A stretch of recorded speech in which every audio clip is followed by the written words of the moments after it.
The following is a Hoop Ball presentation.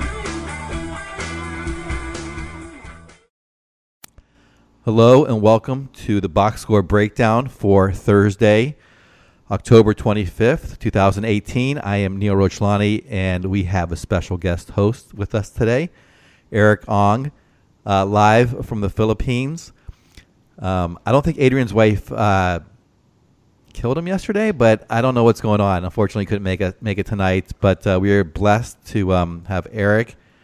Erik, how are you doing tonight?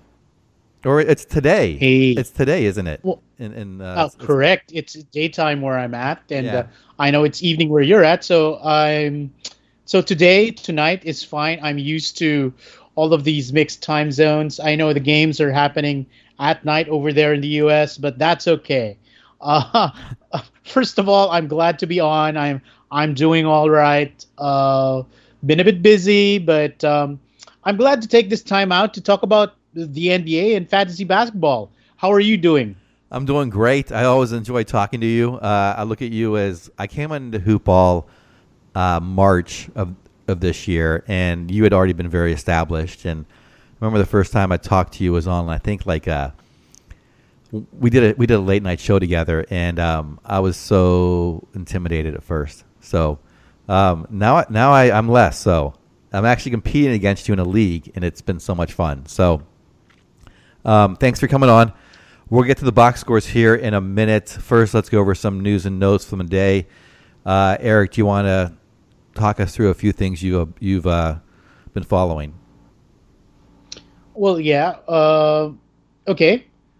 First of all, we have an interesting development from the Thunder because Jeremy Grant started, and we're gonna see how he did once we get to that box score. But that's an interesting development. Another thing is Blake Griffin, who was originally listed as probable with an ankle issue, still played and played well. He's off to a hot start. And as of other injury updates, Marc Gasol is day-to-day with some neck soreness, and a bunch of other injuries are also on tap. Like Harden is expected to miss maybe a couple of games with his hamstring, I believe. And pretty much that's it. And how about you? Is there anything off the wire that you want to discuss? Because a lot of these things are we can touch on as we go through those specific box scores from those teams. Absolutely. Just a couple things I want to mention. One is everyone probably knows by now Bobby Portis is out 4 to 6 weeks with the MCL sprain. Jabari Parker, I think, would be the biggest beneficiary, but I also think Justin Holiday can do decently. He's someone they're going to rely on for scoring, and he's not afraid to shoot the ball, and he gets other stats as well. So I think he might be okay to pick up in a deeper league or maybe even a 12-team league if you need to stream somebody. The other thing is there are some now just reports about the Butler saga in Minnesota. Some reports come out tonight that Houston is still trying to make a deal for him. I think this is when, not if, Butler leaves. It may not be tomorrow, or maybe by the time you hear this podcast, or maybe a few weeks out or a month or two out. But I think at some point he will leave the Timberwolves. That's sort of for the big players that I'm noticing, or major impact players. Let's anything else before we get into the box scores? No. The Butler thing, I just like to touch on that for a second, because over at the Hoop Ball forums, where I'm, an active moderator, we're getting a lot of questions from worried owners of Karl Anthony Towns, and as you know, the Towns is not performing as expected from a top 4, top 3 fantasy draft pick. And there are concerns being floated out there. And I think that this Butler drama has something to do with it. And the sooner that Butler leaves Minnesota, the sooner that Karl Anthony Towns can, you know, perform to the level that we were expecting him to do. Yeah, I'm not one of those people who have posted something, but I am a Karl Anthony Towns owner, and I was panicking.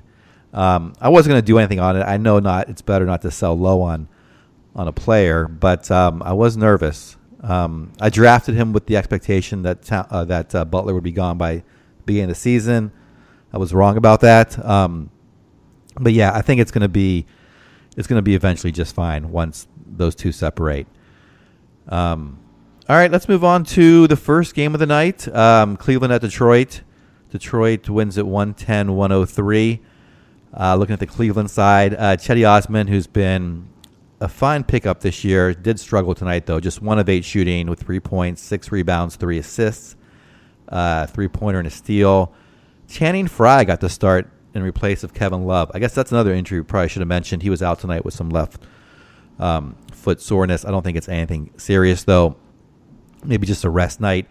Channing Frye played 21 minutes, 5 points, 4 rebounds, and assists. I didn't even know that was going to happen. I assumed, poor me, I mistakenly assumed based on one thing I saw that Larry Nance would get that starting role. Anyway, Tristan Thompson played 21 minutes. He has really just not ever been a great fantasy asset. And tonight, if you're looking for someone to hopefully stream, it did not work out. 6 points, 3 rebounds, and just 1 assist.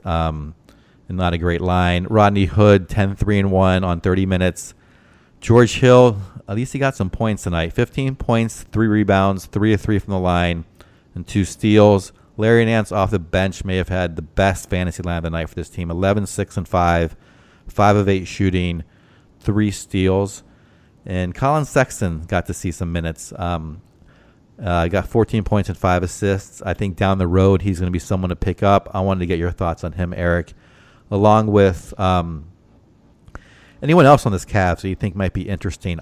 George Hill was sort of a late round pickup. I don't think he's really working out. Same with Rodney Hood, Tristan Thompson. These guys maybe you took a flyer on or you're owning deeper leagues, and they might work there. I think the only players I trust right now are Cedi Osman, who's struggling tonight and is not going to produce the top 50 value he jumped into, but somewhere around 100 I think he might finish this year, along with Kevin Love, assuming he's healthy. And then my last sort of targets are Larry Nance Jr. and Colin Sexton, maybe in the second half of the season.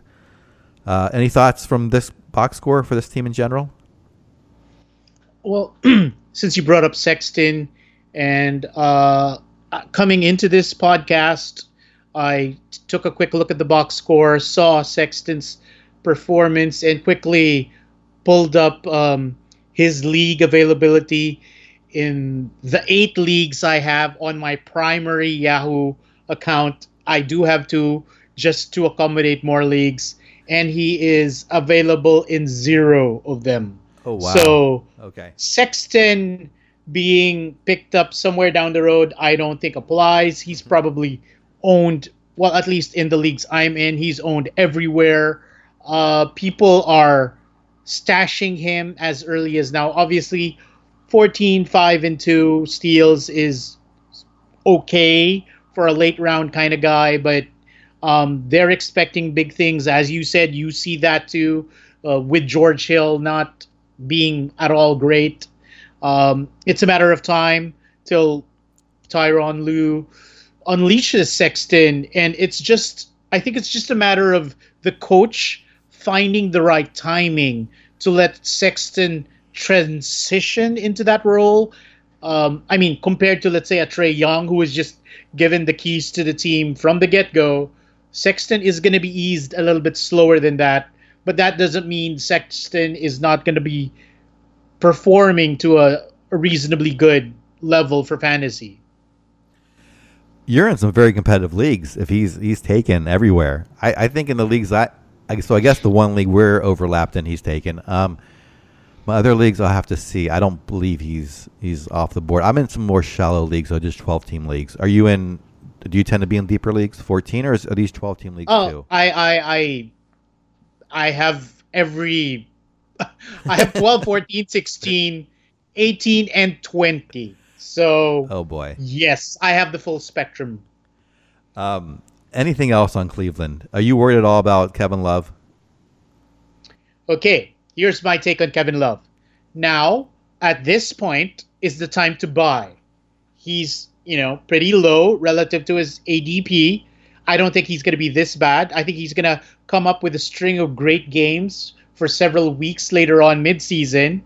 Then at some point, you will have to find an exit strategy, trade him away, because towards the latter part, the end of the season, I fear, and I'm almost certain about this, is that he's a strong sit risk once the Cavaliers are totally out of it and are giving the reins to Clarkson and Nance and Sexton, all of these younger guys, Hood, Osman.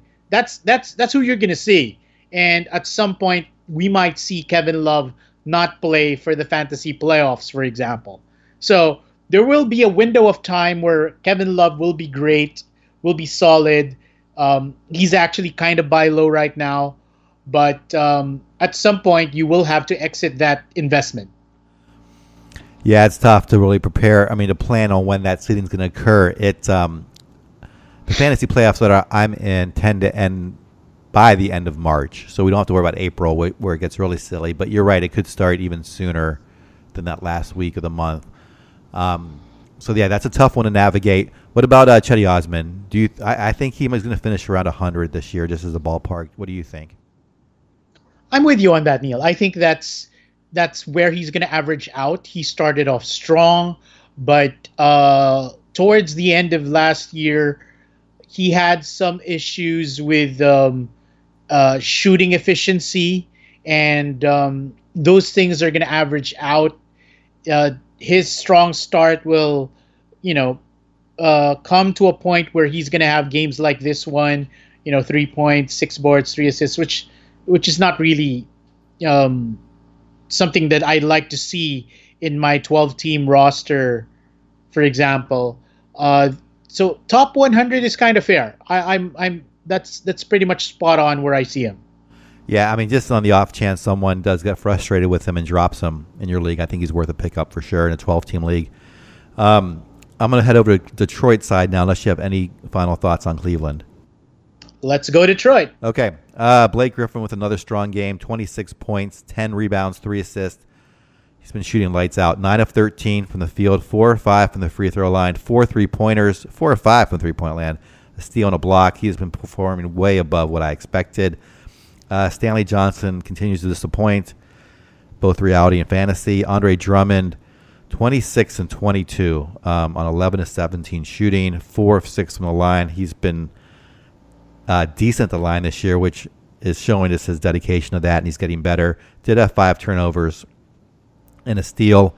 Reggie Jackson had a solid line, 16, 3, and 4, although did not shoot well from either the line or the field. 4 of 12 from the field, 5 of 10 from the line, 3 3-pointers. Reggie Bullock, someone who's on my watch list, I'm thinking about picking up. I want your opinion on him, Erik. 5 points tonight, 3 rebounds, 6 assists. Not shooting well tonight. Historically, not historically, but last year shot better. 2 of 10 from the field. Missed all the 3-pointers. Did have a block. I think that's all the relevant players. I mean, Ish Smith has gotten a little bit of run tonight, 26 minutes, 10, 2, and 4. Kind of on the fringe, though, of picking him up. I still think he's on the outside looking in standard leagues. And for me, there's really no one else to talk about.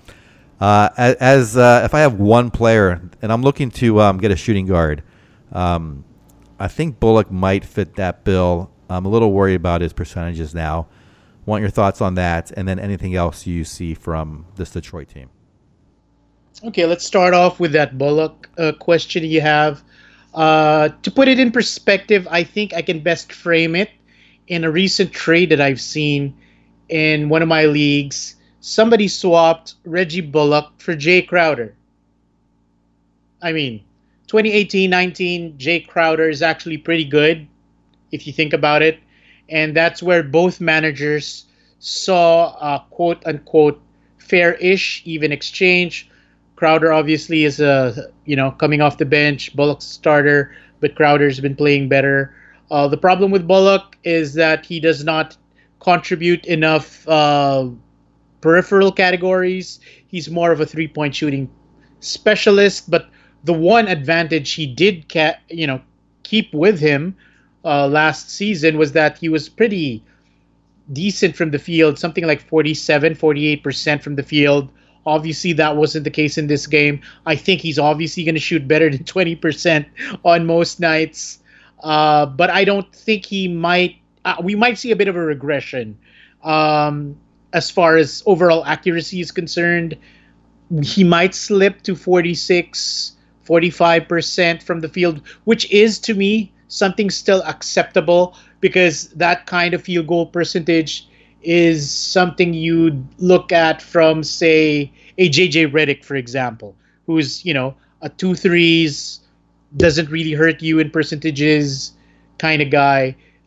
You could do worse. If he's just going to be a pickup, going to fill in for your team for a while, you can always drop him, but he's worth a grab. Yeah, he's coming tonight. He was 42% from the field, and that made me a little nervous. And then tonight, obviously, it's going to take it down even more. I know it's a small sample size, just a handful of games, but I don't like taking guards. Shooting guards, might end up getting high volume and then killing your free throw or field goal percentage. Excuse me. So I might just wait and see on him. Isn't Rodney Magruder somebody you should look at? For example, I know. Sorry, I know Miami doesn't have a game. But is he available anywhere in your leagues? He's gone on all mine. Well, yeah, I own him in the league where we overlap, buddy. Well, so maybe you should trade him to me. I can pick up Bullock and trade him to you if you want. Well, actually, I think I'd like to hold on to Magruder just to fair enough pinch in some of that intimidation factor that you say is waning. What else do you notice from this? You want to talk about Blake's hot start? And do you think? Do you think he's going to end up where he's right now, or close to it? Are you worried about injuries for him? Any other thoughts on the Detroit players? Okay, Blake Griffin. This is where I'm at with him. I think he's going to produce at this level pretty consistently. The thing is, I'm worried about how many games he's going to be able to sustain playing overall, because he has a nasty injury history. And but I'd say to owners, ride him while you can, because this kind of production is delivering top 30, flirtish with top 25 in 8-cat. I think if you just disregard those 6 turnovers tonight, he's actually solid in 8-cat. But yeah, my only concern about Griffin is his risk of injury. Yeah, and then what about the percentages? The field goal percent, I think, is somewhat sustainable. He's currently at 50%, above 50%, 53%. That's got to come down a little bit, don't you think? Or do you think that I do. Oh, yeah. I think it's okay. He shot quote unquote. Not quote. He shot poorly for a big man last season in the low to mid 40s. I think he should.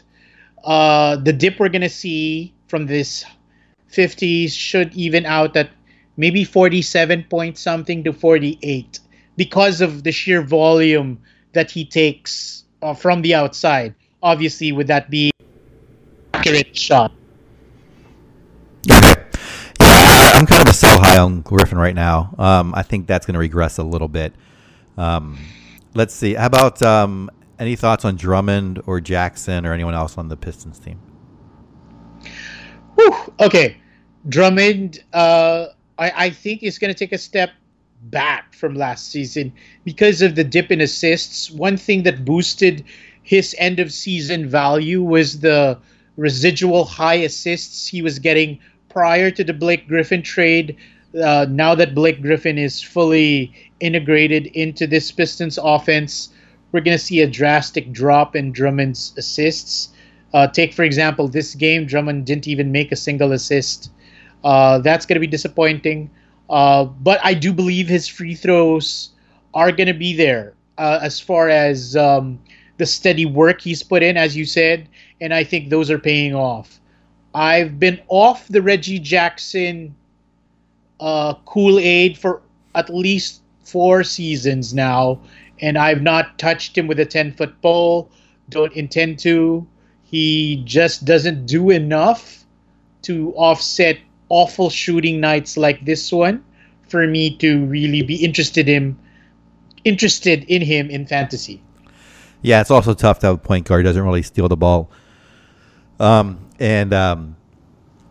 yeah, he's also an injury risk like Blake. I like what you said about Drummond, just 1.3 assists so far this year on the short sample. But that was something that was happening a lot more last year as they were running the offense through him. I'm going to move on to game 2, unless there's anything else you want to add. Game 2 it is. Okay. Portland, Orlando. Portland goes down to Atlanta. Orlando wins 128-114. Let's see. The big line of the night, of course, is Damian Lillard, 41 points, 7 rebounds, 6 assists, 10 of 12 from the line, 13 from 23 from the field, 5 3-pointers, and a steal. He's been a solid top 10 fantasy player, at least an ACAT the last couple of years, and it's continuing strong. His partner in crime, CJ McCollum, with 22 points, 2 rebounds, 2 assists, 7 of 12 shooting, perfect from the line of 6 or 6. Excuse me. Yes, that's correct. And then 2 3-pointers and a steal. Nurkic is having some solid games this year. Not exactly sure where he's ranked, but it seems like he's having a decent year. 18 points, 10 rebounds, 1 assist. Did shoot for some from the free throw line, something he always struggles with. 3 blocks and a steal. I don't know what to make of Jake Layman starting. He seems to start, but then plays very few minutes, just 6 minutes tonight, so I'm going to ignore his stat line. Aminu was the other person who put up 15 rebounds, just 4 points, though, on 2 of 10 shooting, 2 assists, and no defensive stats or 3-pointers. The one person I'm kind of is on my watch list for this team is Mo Harkless. Tonight, he's coming back from injury, and he's kind of getting back into it. He's still coming off the bench. 20 minutes, 1 rebound, 1 assist, 0 for 1. I'm not sure. I have to see if there's some injury news on that. It seems very sparse for someone who's takes a lot of shots. And then I guess the final guy we'll talk about is Zach Collins, who has looked good last year as a rookie. Did not play a lot of minutes, but looked like he belonged out there and could contribute to this year. He's starting to have more of an impact.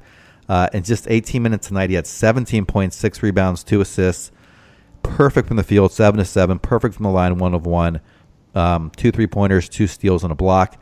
Someone I'm still not getting just yet on my roster in a standard league, but someone I think if Nurkic gets hurt, he's someone who's a must-add. If he somehow supplants Nurkic in the starting role, he's a must-add. But I'm not buying him just yet. What are your thoughts on Portland? Okay, let's start with my crush, Zach Collins. Yeah, I mean, let's be honest. I'm not gonna be coy about it. I'm a huge fan. I think he has an interesting stat set that can fill up the box score. Obviously, this is a fantastic kind of production to see from him in just 18 minutes. He's obviously owned in all of my leagues, 14 team or deeper. So he's at the threshold, so to speak. You were kind of on the fence with him about standard leagues, and that's where he's just outside looking in. He's on the bubble. If we could see him maybe play 24 minutes a game, then that would be the tipping point, I feel. If he could get that on a consistent basis, then he'd be a standard league kind of guy, efficient, low turnovers. He's a row hottie, He ticks all those boxes.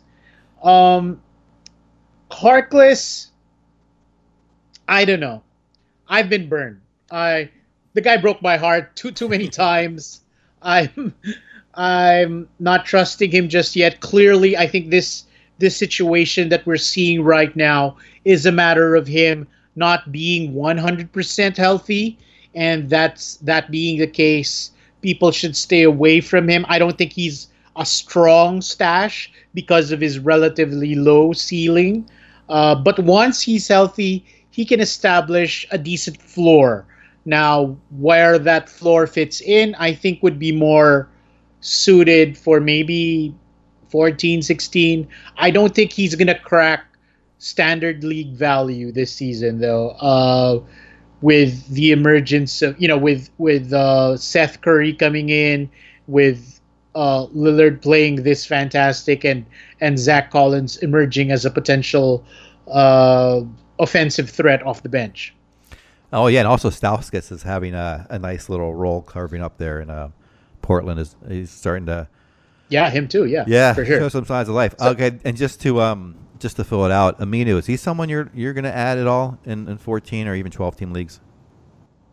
Yes, I would actually. Where was your cutoff? This is the kind of 14 probably. Okay. He was off to a pretty bad start. I've seen him dropped in multiple leagues. It's just that in those leagues, I don't have anybody that I'm kind of. I mean, for example, in one league where he was dropped, I have Zach Collins at the end of my bench. I'm thinking of gambling on Collins' upside over what Aminu was able to establish for himself last season. But what people can expect from Aminu is solid rebounding, a steal per game most nights, maybe 1.5 threes, and a crappy field goal. So he's an interesting rebounding specialist who can give you threes every now and then, which is an interesting stat set if you look at it. Yeah, I'm a little bit scared of his percentages, and the fact that his points have been off a little bit this year. But he gets the minutes, and he tends to get a lot of different stat categories, so he can be very useful when things are kind of going his way. Looking over at the Orlando side, Nick Vucevic has just been fantastic this year. 31 minutes tonight, 24 points, 11 rebounds, 3 assists, 10 of 16 shooting, 2 of 2 from the line, 2 3-pointers, 2 steals, and a block. He's been just, there was some talk at the beginning of the season that maybe he gets his minutes short and he gets traded somewhere. So far, he's just been the focal point of this offense. The person who I thought was going to be the focal point of the offense, Aaron Gordon, tonight had 28 minutes, 17 points, 4 rebounds, 2 assists, 3 of 6 from the line, 2 3-pointers, and a block, and just 2 turnovers. So that's pretty good. Jonathan Isaac, kind of the sleeper or the buzzy guy coming into the year. He's kind of had off to a slow start. Tonight, getting some things done on the defensive side. Points-wise, though, just 10 points, 7 rebounds, and assists, 2 of 2 from the free throw line, and 4 blocks. DJ Augustine, someone who I don't think is worth being on your roster. Even if you need assists from a point guard, he is just way too inconsistent tonight. In 27 minutes, 9 points, 1 rebound, 3 assists. Just took 4 shots, made 3 of them. He did make 2 3-pointers and had a steal. Evan Fournier, 17 points, 3 rebounds. Good to see him get 6 assists tonight. Shoots well from the free throw line, 4 tonight, 1 3-pointer. And then a little bit of surprise, not maybe a big surprise, but someone who before was fantasy relevant years past, Terrence Ross, 29 minutes, 21 points, 4 rebounds, 2 assists, 8 of 14 shooting, and a steal. I'm not sure I would add him just yet, but someone I would watch to see how his minutes and his usage are going forward. The only thing I take away from this is if you have Jonathan Isaac and you drafted him, hopefully you're holding on to him, and I think eventually you get decent mid-round value out of him this year. Vucevic, I don't know if I'd sell high on him. I thought I would eventually, or I thought I would after the first few games, but it's just so consistent, and they play much better when he's on the court, and he's kind of, the offense is going to him, and he's sort of looking to score first. So I like him. I like to just hold on to him if you own him. What are your thoughts on Orlando? Okay. Vooch is hard to part with. The way I look at him, and to frame him quite well, he's Enes Kanter with peripheral cats. He's Enes Kanter who does other things, and Enes Kanter has brings the percentages to the game, rebounds. Obviously, Vooch is on another level. The fact that he shoots the three, brings in blocks, steals. Um, I think a lot of people coming into the draft were worried, and those were legitimate concerns because I don't think the Magic drafted Mo Bamba for nothing. Clearly, he might be their center of the future in quotes, but I think what happened was they realized their future is not yet now. So until that time, Vucevic is the center of the present, and while that is the case, he's going to be producing at this clip until such time that he's traded. Obviously, I don't think he will sustain this kind of fantasy juice on another team because he's in a perfect situation, being the focal point here. But if I was a Vooch owner, and I am, I'm going to ride him while I can. Other players. I have a question for you. Yes. I have a question for you, buddy. Yes. In a 16-team league, Yes. I picked up Terrence Ross for tonight's game, just to stream. Now, obviously, he gave me. It seemed like a brilliant move, right? It was brilliant. Yeah. Okay, but now I'm wondering, is he really just stream fodder? Should I? I'm now tempted to keep him for maybe another game or two. What do you think? 16-team league. That's pretty deep. I don't see why not. I'm trying to see if.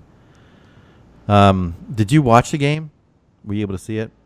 I know. I'm sorry. I was busy doing something else, so I'm Yeah.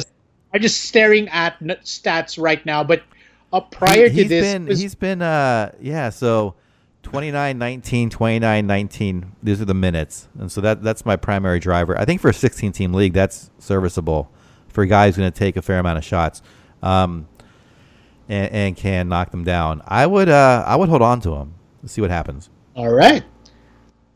Tell me more and about I will. Thank you. Absolutely, that's why I'm here. Tell me more about your other Orlando players, or any other thoughts you have on this Orlando team. All right, Jonathan Isaac. I think his slow start is just a matter of him getting comfortable. Remember, the guy played just a handful of games last season, and it's only now that he's playing, excuse me, in games that matter alongside all of these teammates. And it's an adjustment period. And once this guy gets adjusted, we're going to see solid defensive numbers, maybe a 3 per game from him. And he's just going to be a solid across-the-board contributor. And my clock on him is probably we're going to see that huge leap sometime in December. Okay, that makes sense. Another month or so before he kind of gets going and is in rhythm. Any thoughts on Gordon? Are you or anyone else on this team? Excuse me. Gordon is He's someone I tend to avoid because of his percentages. Is he someone you're interested in, or someone you tend to stay away from? Again, especially in head-to-head, it's a matter of context. If I was in a team that was based on percentages, excuse me, I obviously would not be interested. But Gordon has been delivering those money stats, and I think that's going to be his bread and butter, and that's what's keeping his value afloat. Yeah, fair enough. So, go ahead. Keep unless I'm punting one of those percentages, I wouldn't really bother. All right, let's go on to the third game. Boston OKC, a big comeback from Boston here in the second half to get the win on the road, 101-95. Starting with the Boston line, Gordon Hayward, just playing 24 minutes tonight, is on a restriction, it seems. 5 points, 7 rebounds, only took 5 shots, made just one of them. And also only went 2 of 4 from the free throw line. That's kind of disappointing. Has been really underperforming expectations so far this year from a fantasy perspective. I'm sure his minutes will go up as he gets back into what they say game shape and all of that. And perhaps we'll start to produce like we expect, but so far nowhere near that. Jason Tatum is, though, at 34 minutes tonight, 24 points, 6 rebounds, 1 assist. Perfect from the line, 7 of 7, along with a 3-pointer and a steal. Horford, had a good night. 19 and 9 with 2 assists, 2 of 2 from the line, 3 3-pointers, a steal and a block.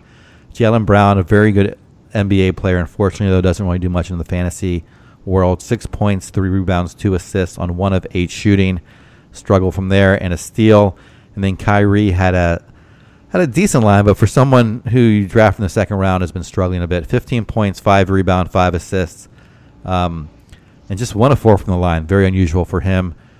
2 3-pointers and no defensive stats. Off the bench, Marcus Morris. He does this every once in a while. 21 and 10 with assists. 7 of 8 from the line. 4 3-pointers. For me, it's impossible to predict, so I don't pick him up. Be curious to see, Eric, if you think he's worthy. And then the last player on this team, well, there's a couple more, but the one I think people might be interested in is Terry Rozier.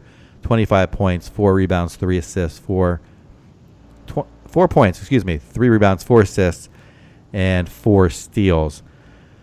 Boston is someone I worry about because of their depth of talent, that no one's going to get too much of the ball or too many minutes. Tonight, Tatum did get 34 minutes along with Irving. They had a fight to come back and claw and scratch their way to a victory.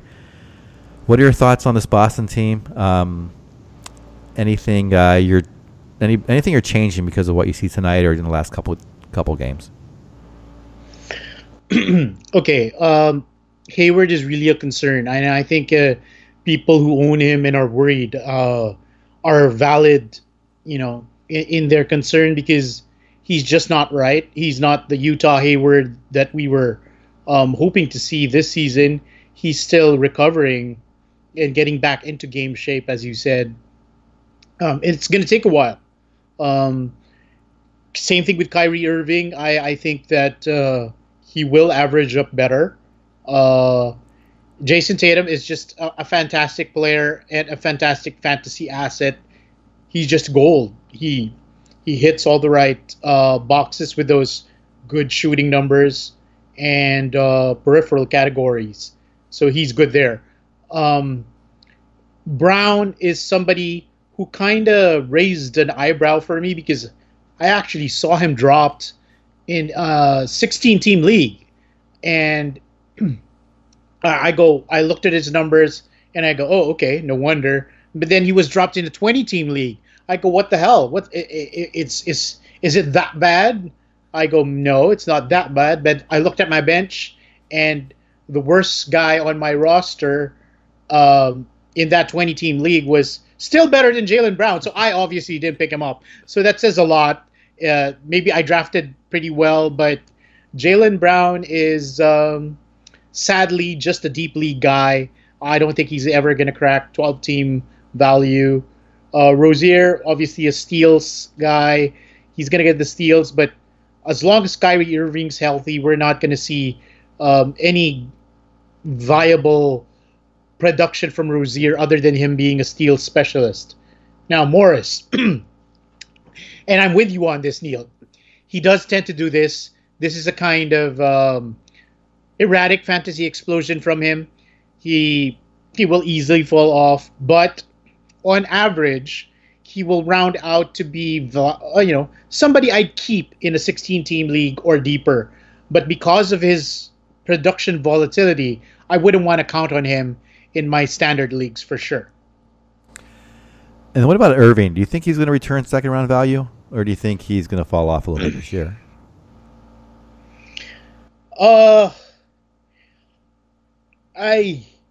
I think that would be hit. Okay, it's tough. All right, you clearly are laughing because you hear the hesitation in my voice because I'm on the spot here. But no, I like to put you on the spot. All right, I think you will finish with third round value, not second. I think that there will be spots in the season that he'll be explosive, play well, and touch on that second round value zone where he was drafted. But overall, we're going to see him regress a bit and provide maybe early third round value as opposed to second. So he's going to be more of a top 30, top 35 guy. As you said, the Celtics are just too stacked. Another factor I'm putting into my analysis is the blowout factor. There will be situations where the Celtics will be blowing out competition because they're that good, and Irving doesn't need to play, half the fourth quarter, for example, and that's going to affect his stats.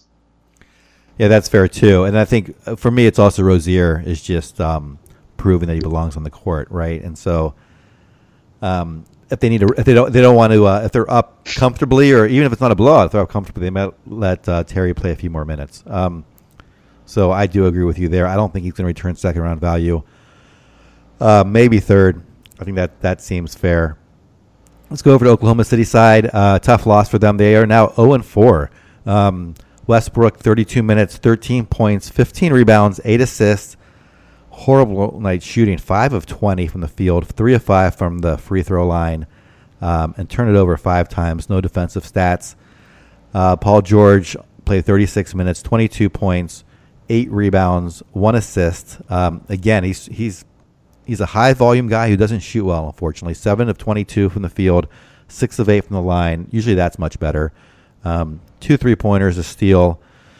Let's go to your guy that you mentioned, Jeremy Grant, now getting the start, or at least he got the start tonight. 31 minutes, 10 points, 6 rebounds, 1 assist, 4-10 from the field, 1 of 1 from the free throw line, 1 3-pointer, 2 steals and a block. He's always been sort of known as a defensive guy first.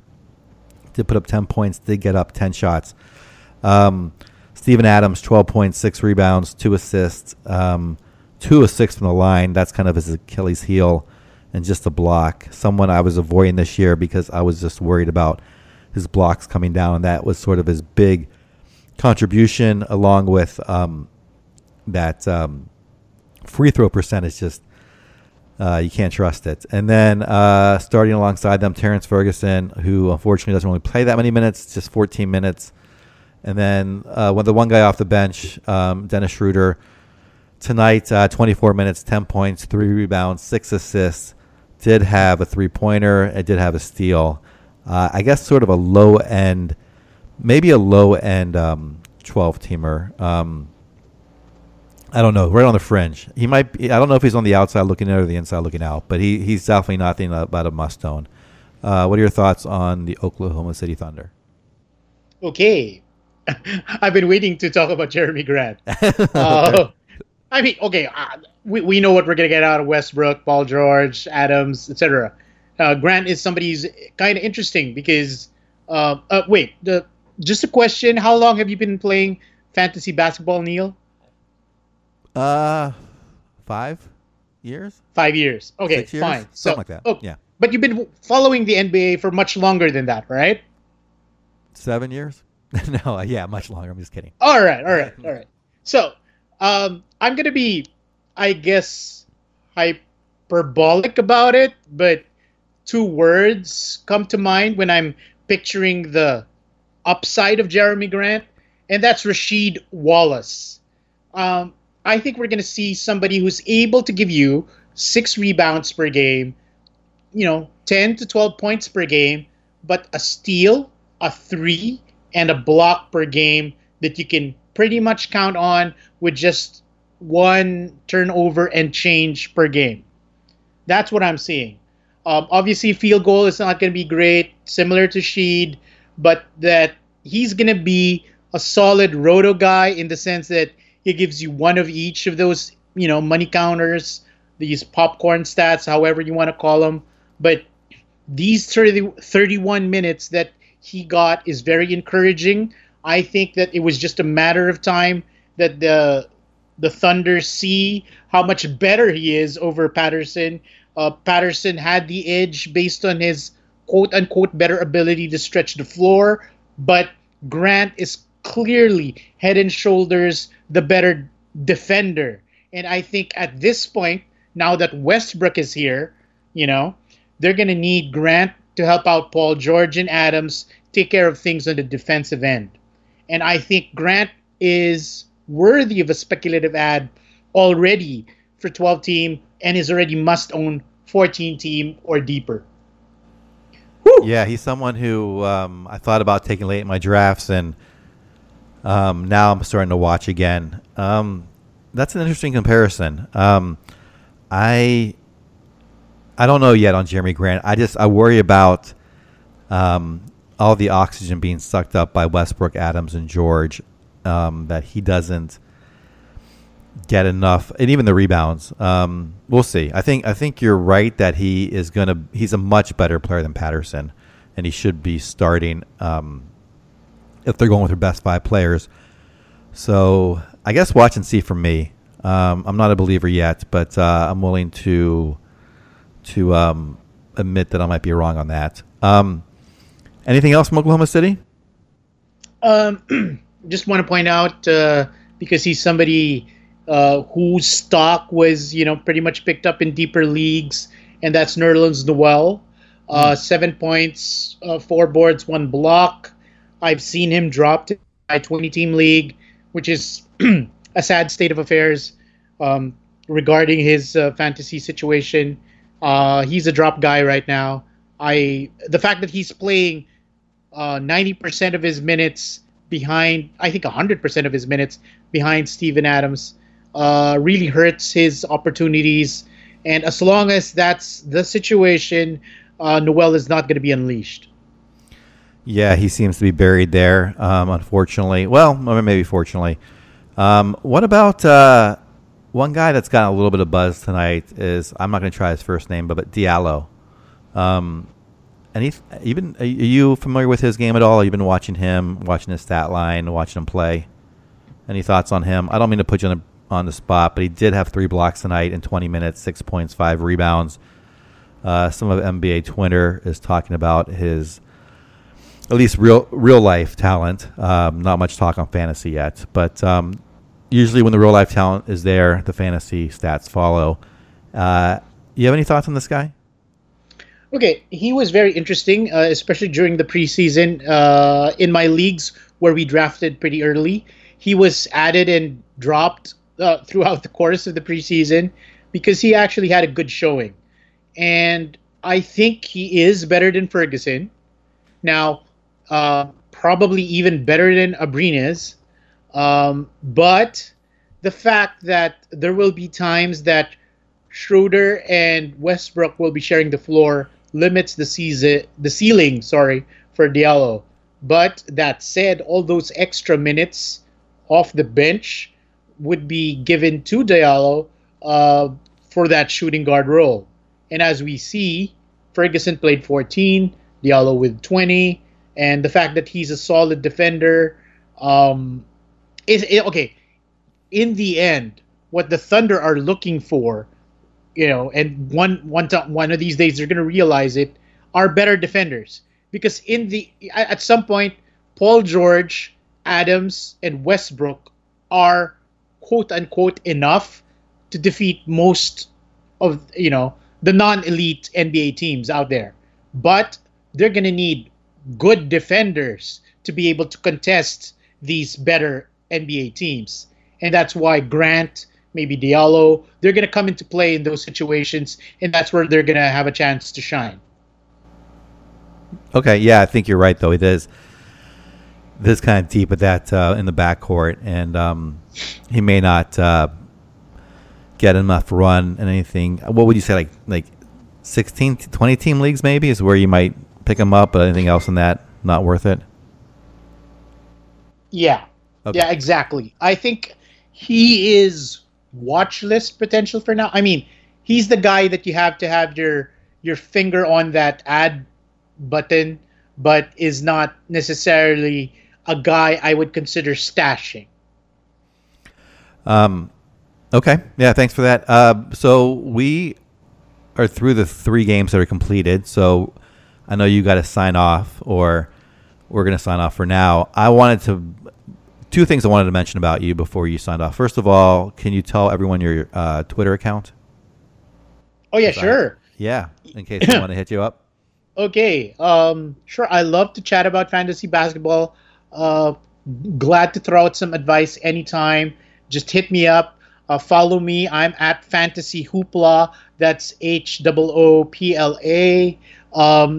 And please visit our forums over here at Hoopball. I'm running a thread, which is a trade advice / analysis thread where you can just post trade offers, trade scenarios, trades you've accepted, get a second opinion. I think that's something from the fantasy world and from our readers, listeners, subscribers, is that we all need sometimes. And that's just a sounding board, somebody to confirm or validate our instincts when it comes to accepting or offering trades. And I'll be there for you for that. So check us out in the forums right there. And I'm going to be with you as soon as it's viable by my time zone to get to that question. Yeah, fair. And just to reiterate, the forums are free. There's no membership required. You just go to our website, www.hoop-ball.com, and then click on the forums link. And then you can post. You can just have to sign up and then, or get a login information, and then you can post a question to Erik. What's the name of the thread that is under? I'm sure it's probably near the top of the list. But yeah, it's sticky. It's a sticky thread, so it's close to the top. It's trade analysis / advice by Erik Ong. Oh, that's very clear.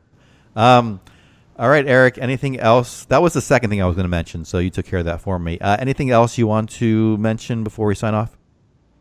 No, before thank you. Sign off, I'm going to be back. I'm going to just, if you're listening to this, sure. I am going to be talking about the Lakers Denver right after. Okay. Before I sign off and before you tackle that game, yes, I just like to beam a little bit about Josh Hart.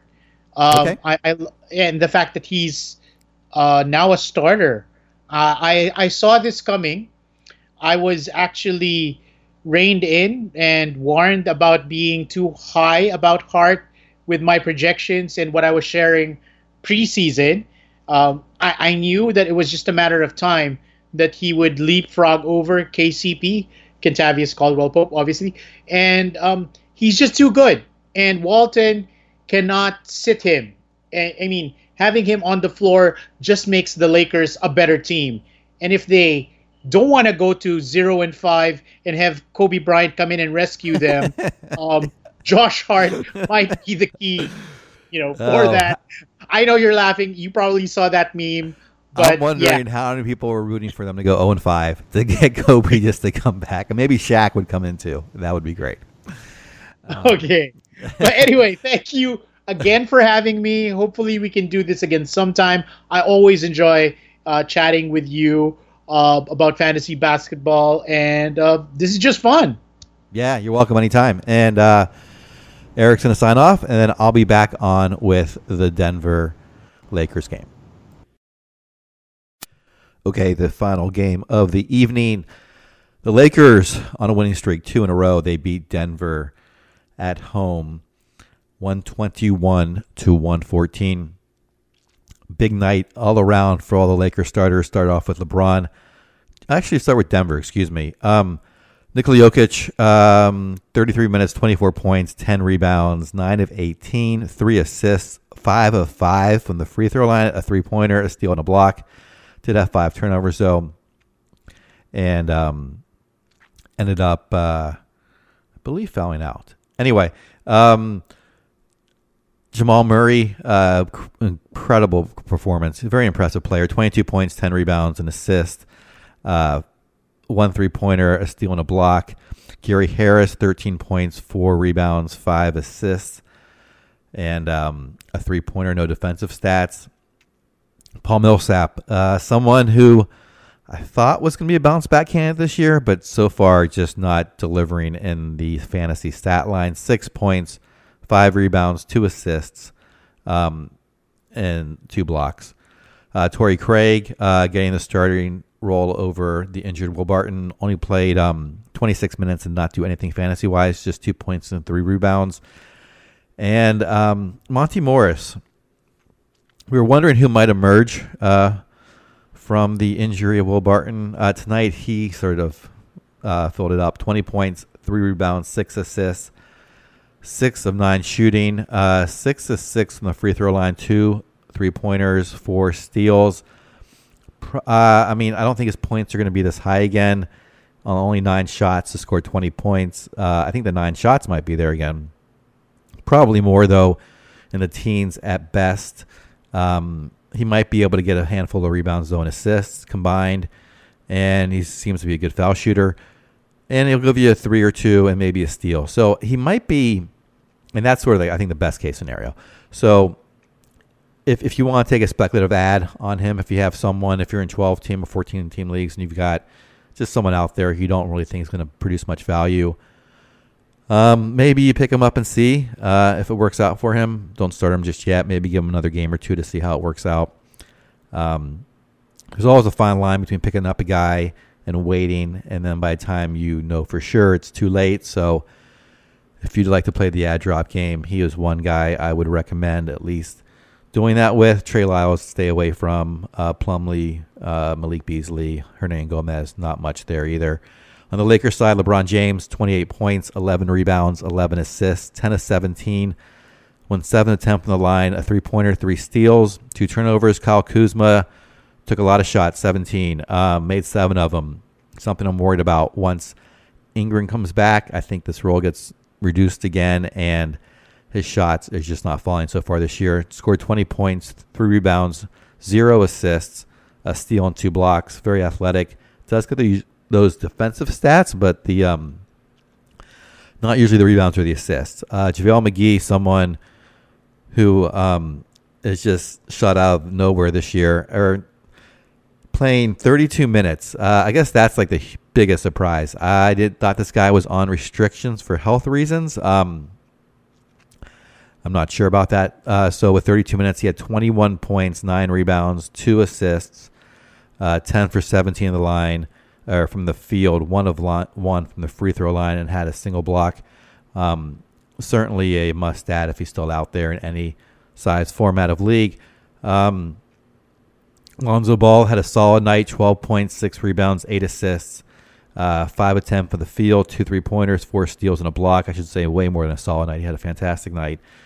Josh Hart getting the starting position now over Caldwell Pope, someone who, if he picked up early, very good move, and has going to continue to deliver. I think this line, 14, 6, and 1 on 4 of 11 shooting, 5 of 6 from the free throw line, a 3-pointer, 3 steals. I think that's going to be kind of his typical line, probably in the mid-teens. Probably rebounds, a handful of rebounds, maybe an assist or 2 more, maybe 2 to 3 assists a night, and then 1 to 3 3-pointers depending on how he's shooting, and then maybe a steal or 1.5 steals. So I think he's going to be a very good player, somewhere around that 75 to 100 range. Maybe a little bit higher than 75. Maybe he goes as high as 60, 65, and then as low as like 100. So kind of in that range. But if you picked him up off your waiver wire, which is probably the case, well, he might have been drafted late. But if you draft him late, it's still a great find. Nothing else to comment on. We know that 1 more game suspension for Rondo, 2 more for Ingram. I think I don't know what's going to happen with Rondo versus Lonzo Ball once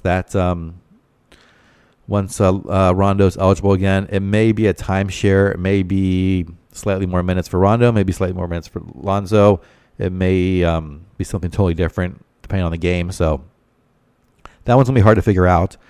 I do believe Kuzma, though, will be back on the bench, and Ingram will be getting the bulk of the minutes. Kuzma will probably go down to, let's see what his game log was, 25 to 30 minutes, I would say. I think it's going to be below 30 minutes, right around the 30-minute mark, not the 34-minute mark he got tonight. So that is the final game of the night. Thank you for listening and subscribing. You can tweet at me. My Twitter handle is @ballwithneil, BALLWITHNEIL, and hit me up with any questions, comments, criticisms. I'm good for all of it. And with that, we are off for the next 2 nights. The show is released Sunday night through Thursday night here in the United States. And so we'll see you again in a couple of days. Enjoy your weekend, and good luck with your fantasy.